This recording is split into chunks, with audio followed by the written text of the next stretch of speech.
Mahairoi nupi macha singdagi oiba Imphal gi Sangai Prauda leiba Little Flower School da sakhangdaba singna bom pokai halamba thodok adu yaningdaba fongdoktuna ngasi school asigi mahairoi sing amadi oza singna school gate mamangda wakat mifam chathakre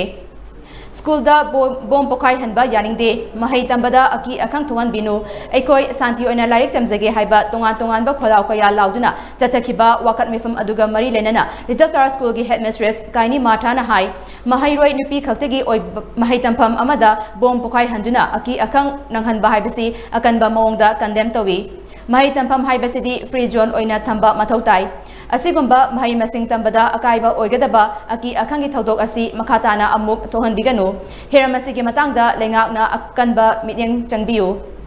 loinana asigumba thodok asi makhatana thoktanaba lengakna lokhatfam thokpa section thorang sing lokhatpiu hainasu Little Flower School gi headmistress Kaini Martha na makhatana phongdoki I'm Sister Kaini Martha, the headmistress of Little Flower School. Well, it's unfortunate this type of incident has happened in our school yesterday, and I hope and pray that it doesn't happen again. Our banners today sitting here is to appeal to all concerned that this type of violence should be stopped at any cost. Ours is an institution for young girls, an educational institution, and we are here for the growth and development, all-round development of the young students entrusted to us. We are happy that we got this opportunity to be with them and to accompany them to their goal in life.